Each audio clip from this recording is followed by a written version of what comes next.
Kerala Vision news പ്രേക്ഷകർക്ക് വനിതാ ദിനാശംസകൾ. മൗനം ഒരു ഭാഷയാണ്. സ്വപ്നങ്ങളുടെ പർദീസ കടലെടുത്തു പോയവരുടെ.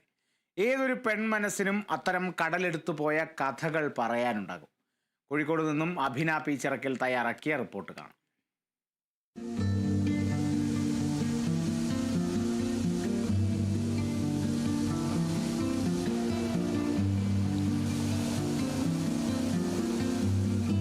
പഠിച്ചതൊന്നുമായിരുന്നില്ല ജീവിതം, മറ്റുള്ളവർ പഠിപ്പിച്ചതുമായിരുന്നില്ല. കുറേ മനുഷ്യരെ കണ്ടു, അവരുടെ ജീവിതവും കണ്ടു. ആരുടെയും ജീവിതം അത്ര എളുപ്പമായിരുന്നില്ല. ഓരോരുത്തരും മറ്റാരുടേക്കോ എന്തൊക്കെയോ ആവാനുള്ള തിരക്കിലാണ്. അതിനായി ഒറ്റപ്പെടുത്തിയിട്ടുണ്ട്, കുറ്റപ്പെടുത്തിയിട്ടുണ്ട്. ഒരു മുറിയിൽ ഒറ്റയ്ക്കിരുന്ന മിഴികൾ നനഞ്ഞിട്ടുണ്ട്, നെഞ്ചം പിടഞ്ഞിട്ടുമുണ്ട്.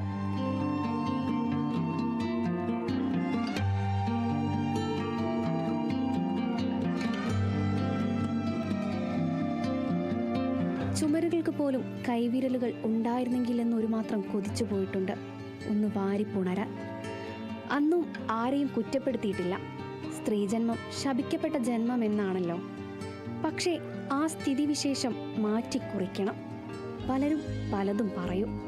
അവർക്കിഷ്ടമുള്ള രീതിയിൽ നമ്മൾ ഇടപെട്ടാൽ നല്ല കുട്ടിയാണ്. അവരുടെ ഇംഗിതങ്ങൾക്ക് വില കൽപ്പിക്കാതിരുന്നാലോ? തന്നിഷ്ടക്കാരിയും അഹങ്കാരിയും.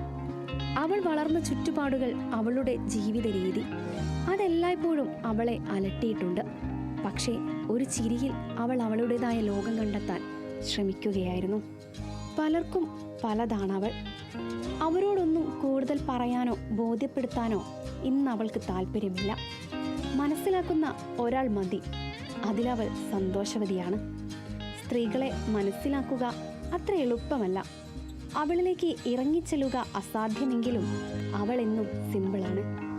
ഓരോ കാലഘട്ടവും അവളെ ഓരോന്നാണ് പഠിപ്പിച്ചത്. അച്ഛൻ്റെയും അമ്മയുടെയും നിഴലിൽ ജീവിച്ചിരുന്നപ്പോൾ അവൾ അവളായിരുന്നു, ഉത്തരവാദിത്വത്തിൻ്റെ ചുമടുകൾ താങ്ങുന്നതുവരെ. പിന്നീട് അങ്ങോട്ട് കലുഷിതമാകുന്ന ഓരോ സന്ദർഭങ്ങളെയും ഒറ്റയ്ക്ക് നേരിടാൻ അവൾ പഠിച്ചു, ആരുടെയും സഹായമില്ലാതെ. ഒറ്റപ്പെടുത്തലുകൾ, അവിടം മുതലാണ് അവൾ ജീവിതം പഠിച്ചു തുടങ്ങിയത്.